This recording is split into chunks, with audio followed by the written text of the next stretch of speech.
Lord, I know I've been changed because the Prince of Family done signed my name. Lord, I know I've been changed. Lord, I know I've been changed. Lord, I know I've been changed because the Prince of Family done signed my name. Lord, I know I've been changed. Lord, I know I've been changed. Lord, I know I've been changed because the Prince of Family done signed my name. And I was raised to see my first to third degree. You know the Prince of Family done signed my name. Travel with me as I head to the east. You know that Prince of Family done signed my name. Those eastern stars as pale as can be. You know that Prince of Family done signed my name. Lord, I know I've been changed. Lord, I know I've been changed. Lord, I know I've been changed because the Prince of Family done signed my name.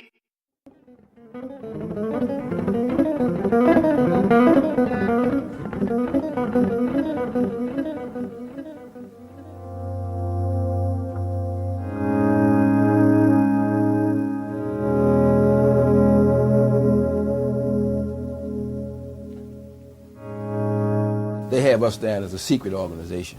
We do have secrets, but we're not secret.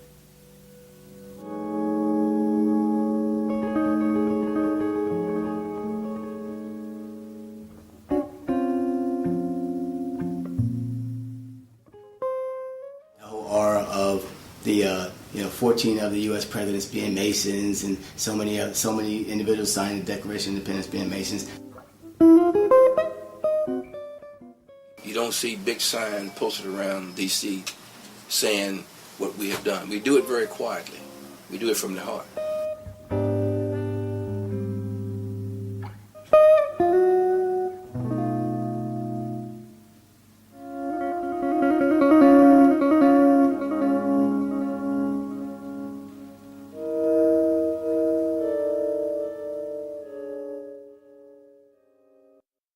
When you think of a Mason, you think of an individual who was an upright man, meaning an individual who takes care of his responsibilities. He takes care of his family. He's a God-fearing man. He attends church.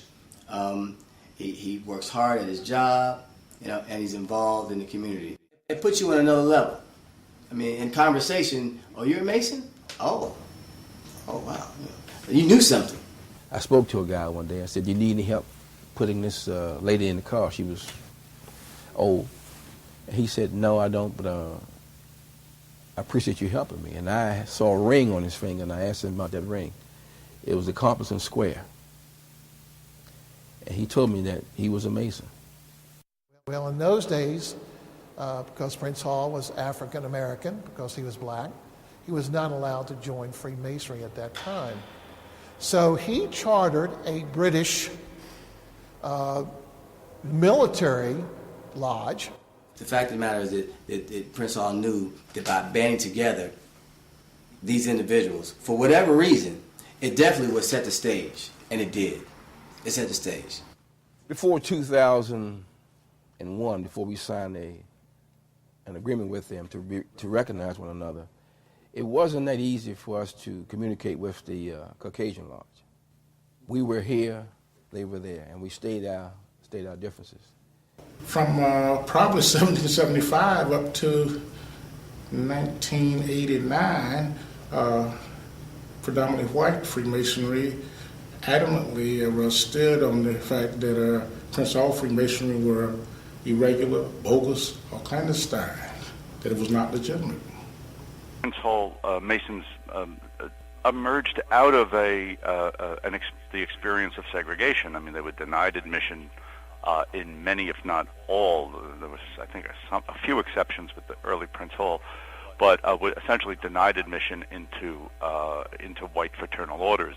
I personally, myself, a Mason is a Mason. I don't know what the big deal is. I don't know what the separation is. They go through the same steps that we went through.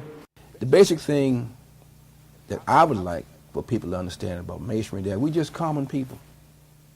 But we believe that every bit of our energy should be centered around making this country better.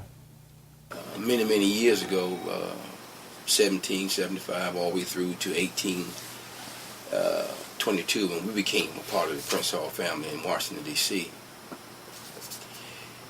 there were very few people out there who would go out and help each other with their farms, building their houses, and harvesting their crops. Well, history tells us that back in those days, Masons did that.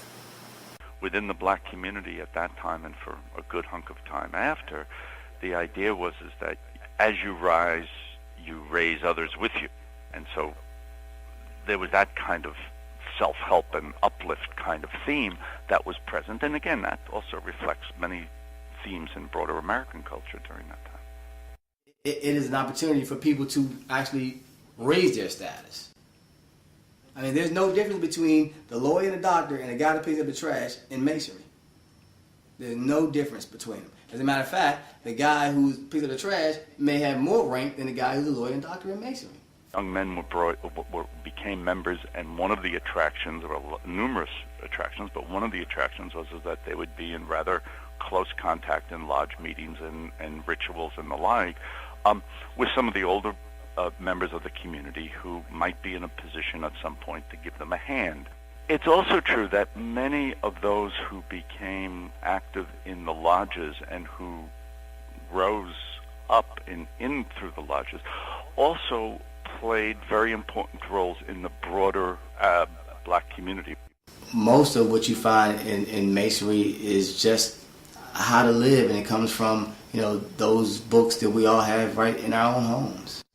When those men marched from their lodge hall on a Sunday afternoon or morning to a prearranged church, that was really that was a taking of public space, a use of public space, an expression of pride and worth and a sense of worth, and a statement saying that we are something other than what many of you whites who are looking think we are.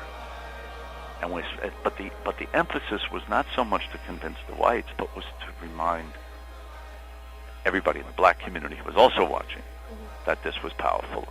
This was an organization that was powerful, not in material ways, and certainly not in political ways,